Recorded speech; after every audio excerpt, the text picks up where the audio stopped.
हाँ, तो हम पढ़ने जा रहे हैं नेगोशिएबल इंस्ट्रूमेंट एक्ट, उसका chapter 17 RJs point of view से। तो हमें सबसे पहले तो ये समझना है कि भाई ये चैप्टर 17 कब जोड़ा गया। तो चैप्टर 17 के लिए आपको ध्यान रखना है एक डेट। कौन सी डेट? 1 अप्रैल 1989।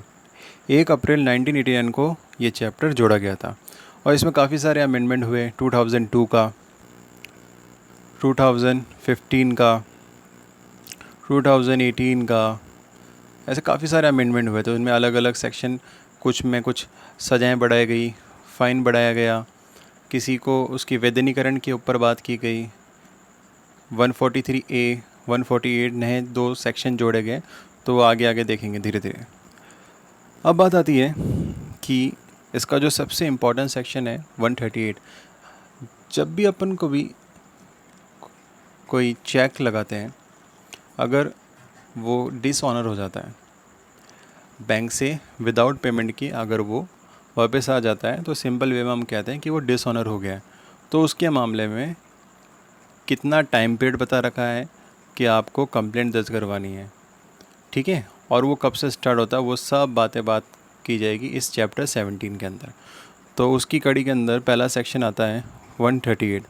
138 ये कहता है कि भाई क्या करा, किसी बंदे ने अपनी कोई उसकी लाइबिलिटी थी, ठीक है, या उसका कोई ऋण था यानी डेप्ट था, चाहे उसकी कोई लाइबिलिटी थी चाहे उसका कोई ऋण था, उसको पूर्णतः या भागता। अब ये पूर्णतः या भागता, ध्यान रखना, इसके अंदर दोनों बात आती है। जैसे मान के चलो अगर 100% कोई लाइबिलिटी है तो मैंने 70% का कोई चेक लिख के दिया, तो मैंने क्या कहा है कि मैं भागता, मतलब पार्टली अपनी लाइबिलिटी या अपने डेब्ट से मुक्त होने के लिए, डिस्चार्ज होने के लिए, उन्मोचित होने के लिए। देखो यहाँ पर एक वर्ड दे रखा है उन्मोचित, तो यहाँ पर उन्मोचित होने के लिए।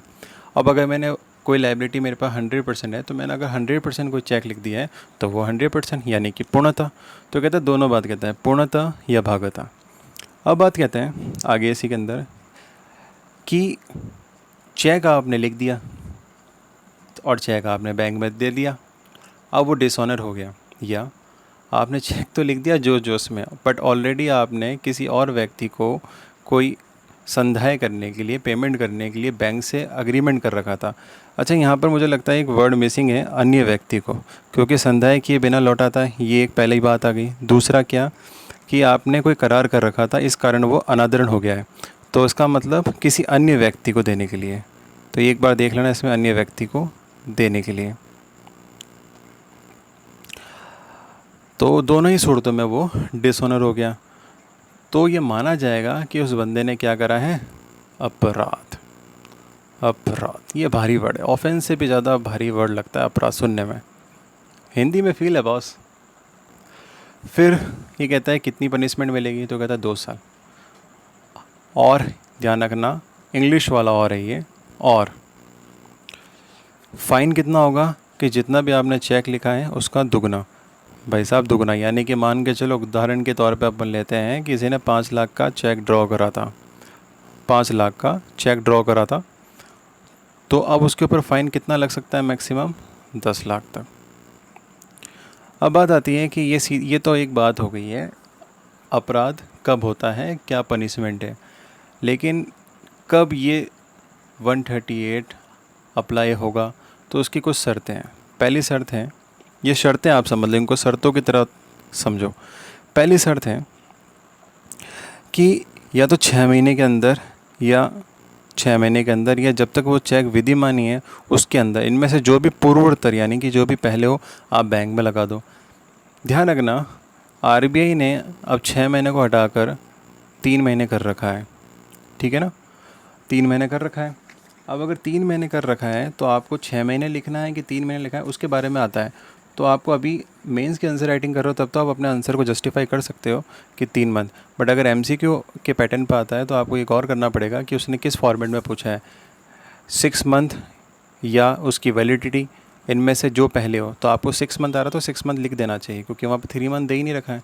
अगर 3 मंथ दे रखा होता तब आप अपना 3 मंथ चलते हैं, बट आप मेंस के अंदर तो आप उसको जस्टिफाई कर सकते हो कि भाई 1 जुलाई 2012 को आरबीआई ने इसको 3 मंथ कर रखा है। नेक्स्ट नेक्स्ट क्या शर्त आती है? नेक्स्ट शर्त आती है कि भाई जिस दिन से वो चेक डिसऑनर होके आता है वहाँ से 30 डेज़ के अंदर, कितने डेज़ के अंदर? 30 डेज़ के अंदर आपको उस बंदे को, कि जिसने चेक लिखा था, कि भाई यो सुन कि चेक जो दिया था वो डिसऑनर हो गया और जो अमाउंट उसमें लिखी थी वो अमाउंट आपको पे करनी है, कि ठीक है। अब उसको वहाँ से कितना टाइम देना है? ये 2 शर्तें पूरी हो गई हैं। उसको वहाँ से टाइम देना है आपको 15 दिन, ठीक है, 15 दिन आपको टाइम देना है। अब ये ध्यान रखना कि क्या बातें हुई हैं, अगर हम शॉर्ट में समझें, 3 मंथ, 30 दिन, 15 दिन। और ये ऋण और दायित्व क्या है जो विधि द्वारा परिवर्तनीय है, वो वाली बातें, ये एमसीक्यू पॉइंट ऑफ व्यू से बहुत इंपॉर्टेंट है ये एक्सप्लेनेशन, तो ध्यान रख लेना। अब नेक्स्ट बातें आती हैं प्रिजम्पशन के ऊपर, सीधी सीधी पूछी जाती है 139 के अंदर कौन सी प्रिजम्पशन है। तो अगर इंग्लिश में बोले तो शैल, हिंदी में बोले तो अवधारणा करेगा, ठीक है। अगर एविडेंस से इसको कंपेयर करें या एविडेंस से लिंक बैठा के अगर हम समझें कि शैल प्रिज्यूम क्या होती है, तो कौन से सेक्शन में बता रखा है? सेक्शन 4। अब बात आती है कि जिस बंदे ने चेक लिखा है उसको एक बचाव लेने नहीं दिया जाएगा। कौन से बचाव? वही जो आपने 138 के अंदर 2 पॉइंट बनाए थे, एक तो वो डिसऑनर हो गया था या वो उसने कोई अग्रीमेंट कर रखा था। इन दोनों ही सूरतों में ये भोला जीव आके क्या कहता है, मेरे को तो पता ही नहीं था कि इस तरीके से ये डिसऑनर हो जाएगा। तो कोर्ट कहेगी बेटा ऐसी बातें कोर्ट में नहीं चलती है, डिसऑनर मतलब तो डिसऑनर, और कोर्ट शैल प्रेज्यूम करके चलती है 139 के अंदर कि आपने वो चेक फुल्ली या पार्टली डिसऑनर, फुल्ली या पार्टली अपने ऋण या दायित्व से उन्मोचित यानी कि डिस्चार्ज होने के लिए ड्रॉ करा था। अब बात आती है अगर ये कांड कंपनी करती है। अच्छा, अभी मेरा जो फर्स्ट वीडियो था वो इनडिसेंट के ऊपर था, उसके अंदर एक सेक्शन था सेक्शन 7। मैंने वहाँ बोला था कि जब अपन एनआई का 141 पढ़ेंगे तो वहाँ पर सिर्फ एक प्रोविज़ो को छोड़कर बाकी पूरा कॉपी पेस्ट कर रखा है। तो यहाँ पढ़ लो और फिर बार बार एक बार वापस जाके इंडिसेंट भी देख लेना। चलो स्टार्ट करते हैं। ये कहता है कि भाई ये डिसऑनर वाला कांड कंपनी ने करा। अब कंपनी तो कोई है नहीं, वो तो एक लीगल पर्सन है, कोई जीता जागता जीव तो है नहीं। तब क्या? तो उस कंपनी का जो भी भार साधक व्यक्ति है वो ही है, उसके डोलों पे ही पूरी वो टिक रखी है, 36 का डोला कि 16 का डोला जो भी है उसी के डोलों पे टिक रखी है। तब वो बंदा या उसके प्रति जो भी उत्तरदायी था वो बंदा, तो वो दोनों बंदे या उनमें से कोई एक बंदा या वो कंपनी, और यहाँ पर एंड दे रखा है, एंड मतलब चाहे ये बंदा हो चाहे ये बंदा हो जो उत्तरदायी है, उसके साथ कंपनी तो आएगी ही आएगी।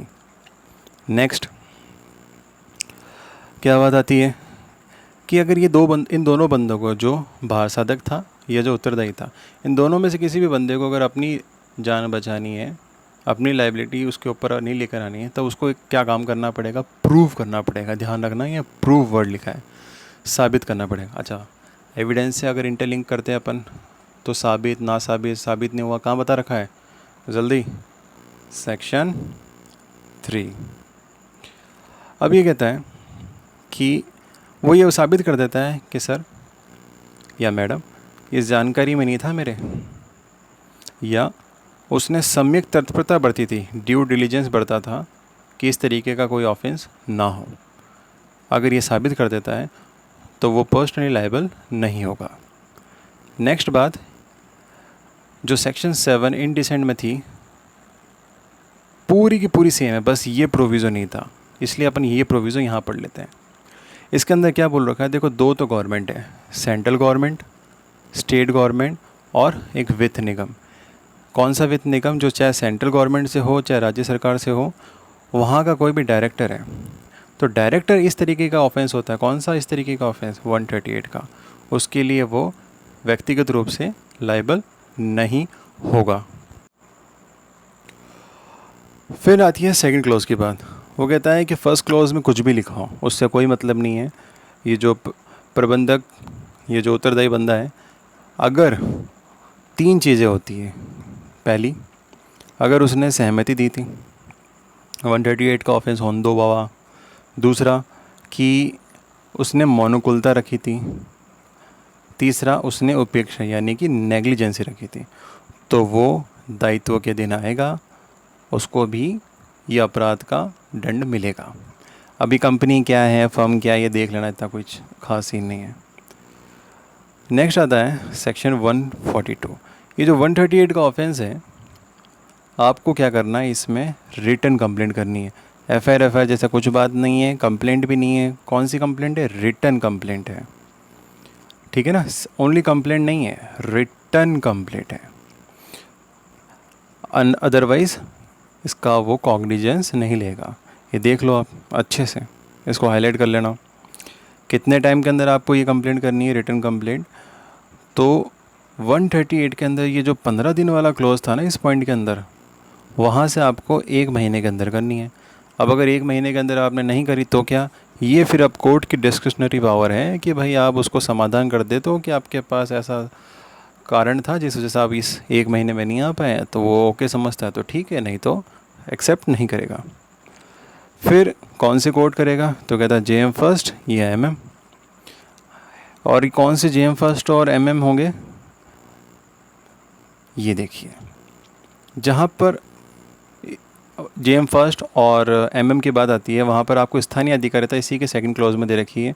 अगर चेक के माध्यम से आपको भुगतान के लिए है और डायरेक्ट खाते में डालने के लिए है, तो उसके बारे में बात बता रखी है। ये मेंस के पॉइंट ऑफ व्यू से इंपॉर्टेंट है, प्री के पॉइंट ऑफ व्यू से इतना इंपॉर्टेंट नहीं है। 142 कैपिटल ए, लंबित मामलों के अंतरण का विधिमान्य। अब लंबित मामलों को यार लंबित ही रहने दो, इतना कोई खास इंपॉर्टेंट नहीं है, बस इंडेक्स ध्यान रख लेना, डिटेल में इतना जाने की ज़रूरत नहीं है।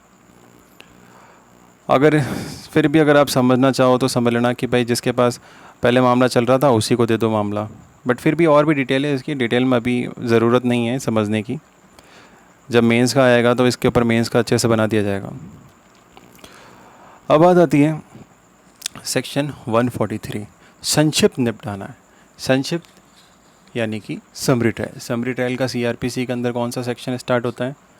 262, 265 तो है ही है, बट कौन सी कोर्ट करेगी? जेएम सेकंड भी कर सकता है, ये 2 बातें लिखी है ना, याद आया? वही। तो ये कहता है कि देखो सीआरपीसी में कुछ भी लिखा हो, देखो सीआरपीसी में आपने देखा होगा कि 3 मंथ से ज़्यादा सज़ा नहीं दे सकते हैं, है ना। लेकिन यहाँ पर ऐसा कंसेप्ट नहीं है। यहाँ पर क्या है कि बिंदास मैक्सिमम 1 साल तक निपटा दो, या वहाँ पर 2,000 रुपये से ज़्यादा जो मामले होते थे वो नहीं आते थे समरी के अंदर। लेकिन यहाँ पर आप कितने रुपए तक का उसके ऊपर फ़ाइन लगा सकते हो? 5,000 रुपये तक का, ठीक है। तो यहाँ पर एक चीज़ ध्यान रखना, और करके लिखा हुआ है, या तो 1 वर्ष तक निपटा सकते हो और 5,000 रुपये तक का आप उसके ऊपर फ़ाइन इम्पोज कर सकते हो। नेक्स्ट बात आती है कि यार मजिस्ट्रेट को लगता है कि नहीं, 1 साल से ऊपर निपटाना चाहिए, 5,000 रुपये से ऊपर जुर्माना लगाना चाहिए, या समरी तरीके से निपटाना न्याय की दृष्टि से ठीक नहीं है, तो कुछ नहीं है, उसको वो क्या करेगा, रिकॉल कर देगा, रीट्रायल कर लेगा। ये ज़्यादा कुछ खास नहीं पड़ती, समझ में आ जाएगा, इसमें कोई दिमाग लगाने की ज़रूरत नहीं है। फिर ये कहते हैं डे टू डे हियरिंग होगी, हर दिन चलेगा। और वो एडजॉर्नमेंट की बात जहाँ पर आती है, सीआरपीसी का सेक्शन कौन सा काम आता है अगर मेनली देखें तो 309। अब बात आती है कि एमसी के पॉइंट ऑफ व्यू से पूछा जाता है कि भाई कितने टाइम में निपटाने का ट्राई करेगा, तो 6th मंथ। अब मैं सोच रहा हूँ कि आगे के सेक्शन और 143 कैपिटल ए, 148 और थोड़े से इसके इंपॉर्टेंट जो एमसीक्यू के वो उसका एक अलग वीडियो बना देता हूँ, क्योंकि ये वैसे भी बहुत ज़्यादा लंबा हो रहा है। तो इसको यहीं तक एंड करते हैं। फिर उसके बाद इसके एमसीक्यू, एनआई के एमसीक्यू, इंडिसेंट के एमसीक्यू और थोड़े मेजर एक्ट के एमसीक्यू मैं इसमें डालने का ट्राई करूँगा। ठीक है, मिलते हैं फिर कुछ टाइम के बाद।